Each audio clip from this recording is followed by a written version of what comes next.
Welcome back to C Turbo X channel. Today we're going to look inside a starter. I have brought this fun shenanigan into the house because it's hot as shit out. That also allows me to use my fancy tripod for my photography that I do. So as you can see here, my Bendix gear here is stuck in the up, and I haven't addressed that yet, but I'm going to get there. So first thing that you want to do when you want to open one of these up is that once you take it out, it's pretty simple to take out, but there's this cap here which allows you access to the two bolts that are underneath there. The bottom also has a cap on it, and these caps are the same. There's nothing different about them. So what you want to do, not knowing where this thing's really going to separate, but I'm going to take a wild guess that it's going to separate at this point and possibly this point, but we're going to find out for sure. 7/16 to take this out.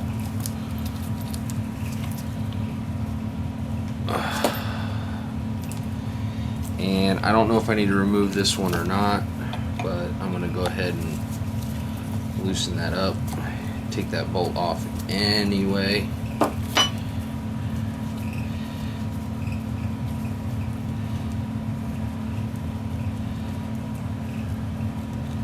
Couple fancy washers there. Yeah, I don't think taking that off was going to aid me in any way, shape, or form. So, and I'm gonna go ahead and tighten that back down. I should probably clean that contact before I put all this shit back together. Alright, you take a 3/8, loosen these up. I had loosened them before I started.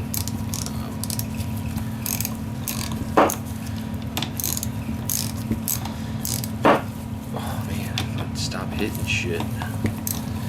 Yeah, it's like 97 degrees outside, and the humidity is at like 100%. I mean, standing outside will give you a goddamn headache.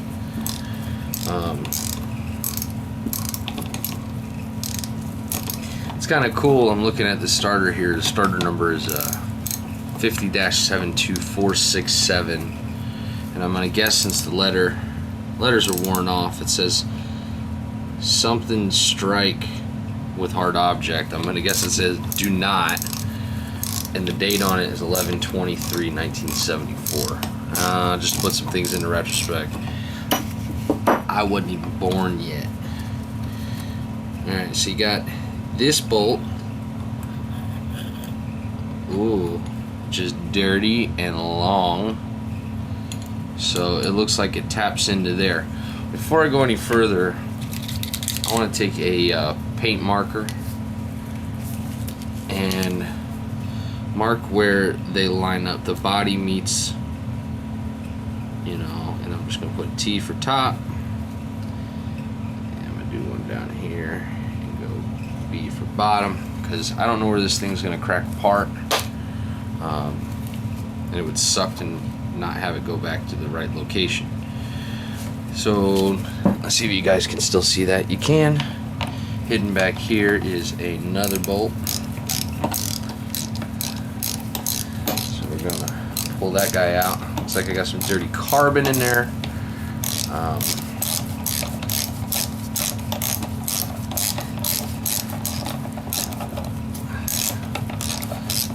An inch of thread, so it should be coming loose at this point. And let's see if they are the same length. That is the next question. Nice and dirty down there, huh? Can you see that? They are the same length. They have the same threads, so they are the same bolt. Alright, so you're supposed to be fairly careful when opening this thing up, because the brushes have 4 little springs underneath them. So that's open. And there's a little look inside so far. It looks like this whole thing slides right out. Got a little suction wanting to take it back in. Okay, I don't see the springs that I'm supposed to be careful about.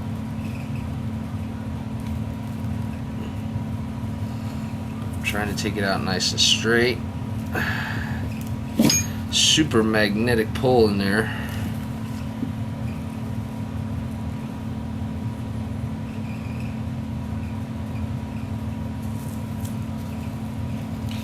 And it smells like fucking balls ass in there. Alright, so there's the bottom. Here's the side.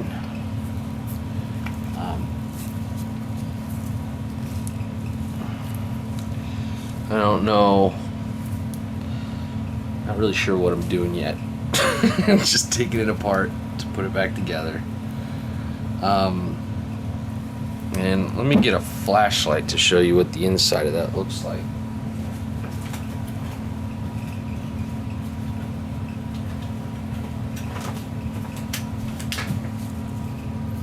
Down there's some springs, and it looks like brushes down at the bottom. The big mamma jammas on the side. I'm gonna throw it out there and say they're magnets, or this is magnets. I'm not really sure yet. So I don't know if this bottom just comes loose, or how I get that apart yet.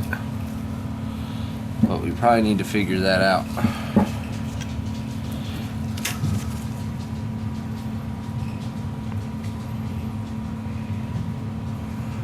Let's see, a little tapped on the side where that goes. And there's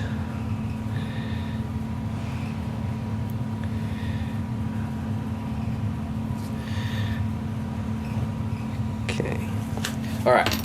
So inside there's 4 brushes, and there's 2 bolts that look like they ground them down, or they create an electrical connection, and then they connect to this guy here.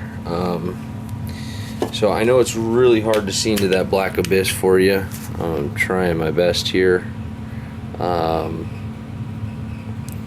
You can kind of see in there right now. I need to figure out if that thing separates, and if it does, oh, well, there's your answer. Yes, it absolutely, most certainly does separate. And here, let me try and zoom in a little bit for you. Let me move you a little bit more forward.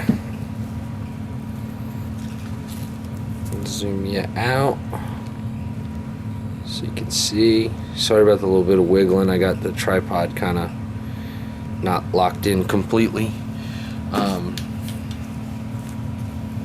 Here you see your brushes, which hold those guys in, right? They all kind of stick together there. You want to get a good inspection on this wire over here. Make sure. Oh, I got a big old chunk of something in here. Looks like a piece of brush or something came off. I don't know which one it came off of. If that came from some other part. But theoretically, we're all in the good. These don't look too bad to me. But like I said in most of my videos, I have a guy that will tell me if these are horribly bad or what's going on with this thing. So here's a look at the bottom of this thing. Should focus in for you. It's golden. Just a look at this, which looks kind of crusty to me. I don't really see much wrong. This is kind of cracked, this stuff, but I don't know if that's that big of a deal or not. It smells like fucking butt ass though, man. I'll tell you that much. So this goes down one way, and that's my next issue, is that this gear is stuck in the out. Oh. Well, I guess I fixed it. It's amazing how just taking shit apart will fix some things, you know? Alright, so that's supposed to, when you're cranking, that mamma jamma flips up, goes in, and then it kicks back when it fires. Alright, so I'm going to snap a few photos. I'm going to show you how we clean this thing up. I'll clean my hands off and show you how you might be able to fix your starter without having to buy a new one, because they're not cheap. Alright, so let's talk about parts. Important parts of this thing for inspecting the inside of this is, one is the brushes. Okay, now let me bring this a little closer to you. There's 4 of them in this one, and there is a wire that connects to a bolt there, and across from it there's a wire that connects to a bolt. Then there's a wire connected to this one that connects in here to this main that's on the exterior. This is where you bolt your power wire to. Same thing on this one, it runs underneath and connects there also. And I don't know how well you can see that, or if it's invisible for you. Now there's a bushing in here, and we want to look at that, but the first thing that you're going to want to do, and I'm going to zoom you in a little bit so that you can see what I'm doing here. Move this out of the way. The first thing that you're going to want to do is check each one of these brushes that they'll actually go in. Do something so you can and slide freely in there. So you go all the way around, check to make sure they all slide freely, and mine do. So the next thing that you're going to do is you're going to slowly pull them out, nice and easy. You don't want to bend too much of the wires that have been in there. I mean, for Christ's sake, they've been in there for 30 plus years. And you can pull each one of these springs out. Now let me show you. Okay, there's your spring. So you don't want to lose these. Put them somewhere where you can find them. You might need a small plier or something. This little set of needle nose could easily get you help here, or maybe in a screwdriver or something like that. Now I want to get to this bearing since I'm in this cap. Now I'm going to make a mess here real quick by turning this thing upside down, beating on it a little bit.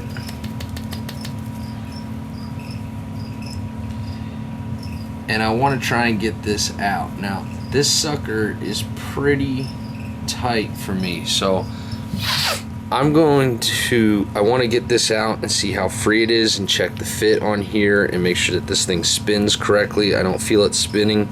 It could be locked up. So I'm going to get a tool to remove that. Okay.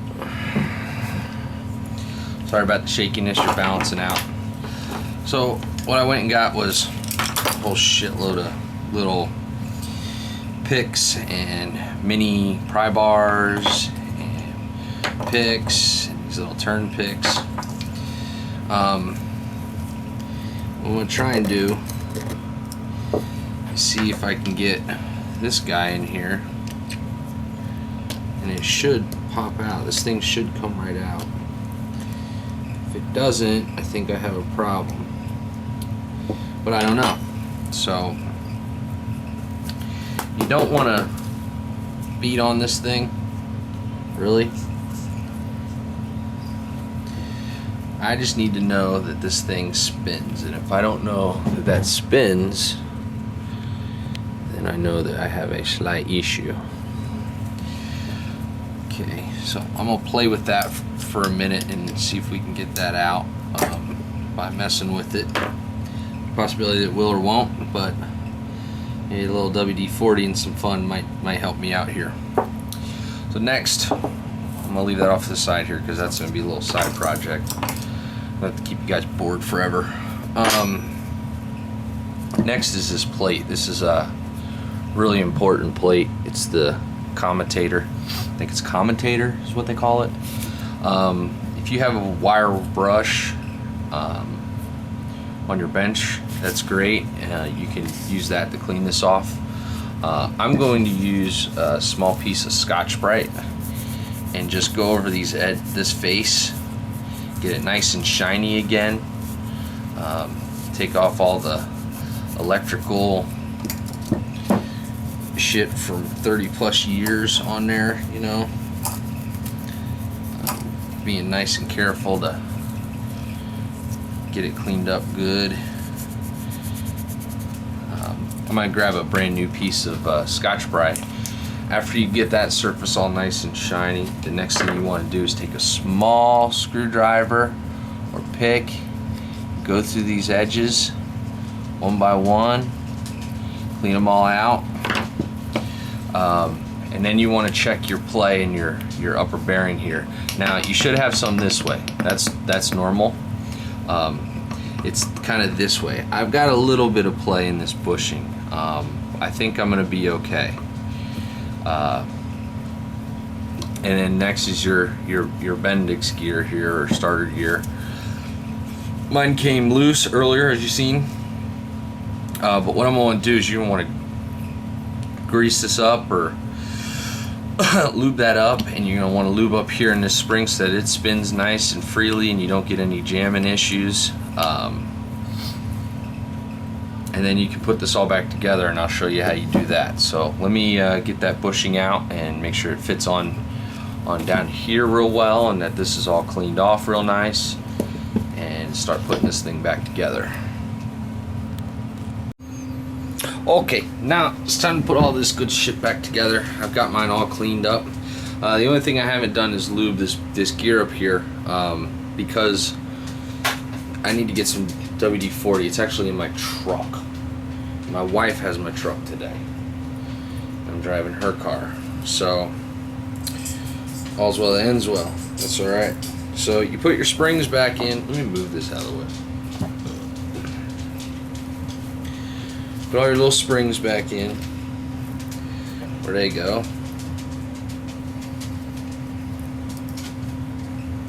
And you don't want that bearing to come out. That bearing stays in there. You just want the fit for that bottom to be nice and smooth. So once you get those in there,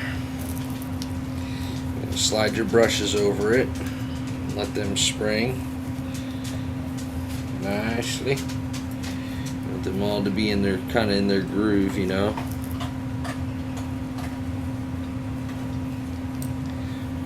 Make sure that that's all the way down. There we go. They kind of lock into place and sit flush with the top here, so I think you can still see what I'm doing. Yeah, you can. Alright, so now that you got that, the next thing you're going to want to do is grab your tube. So I'm going to try and do this one way. Now, there's a couple different ways you can do this. The way that I'm going to try it, see I marked B and T previously. I'm going to try and put this sucker, whoa shit, watch out honky, that thing tries to pull itself straight down.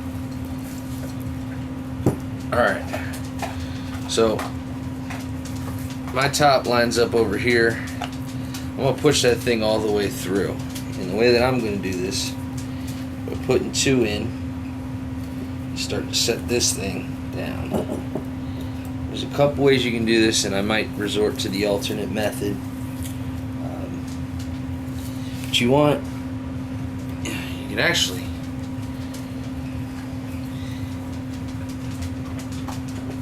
I'm going to start to rest this down on there with all these pressed down. So I'm going to show you another way of doing this, because this is going to be a little bit of a struggle. So let me go get something. I'll show you a trick.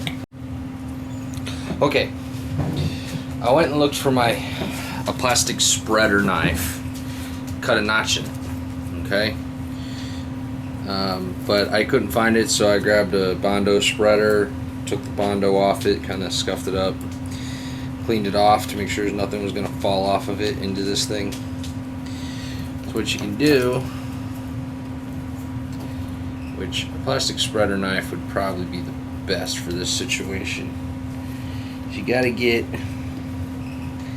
each one of them down like so. Get the other side down in there. Once you got all 4 down, pressed in, you can hold this thing down. Set this on the top. Pull it out. Well, that didn't work too well. I think I went in one fell swoop way too fast, and I just had this thing on there, which is kind of killing me. Not too long ago.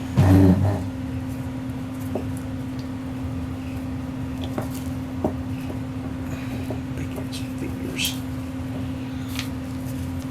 Let's try them individually. All right.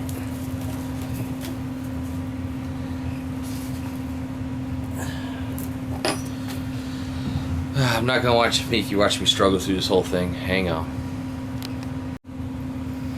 All right, no more struggles. I actually did it with the thing.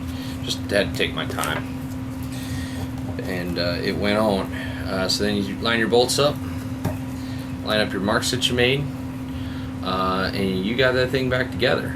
The only thing that's left to do now is to grease this with some WD-40 down at the bottom and at the top, and put your little rubber doodad caps back on now that you bolted it all together,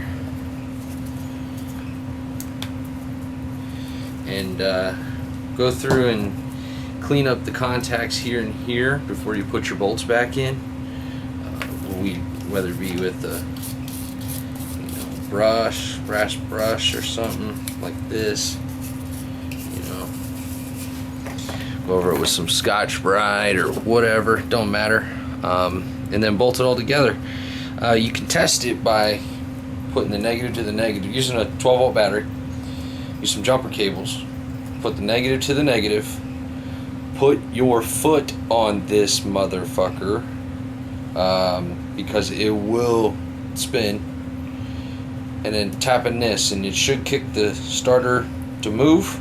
If it doesn't, you got something wrong with your starter. If it does, put it back together, see if it works. If it doesn't work once it's back together, something else is wrong, obviously, But that's pretty much it. So there's your starter video. Thanks for watching, guys. Subscribe.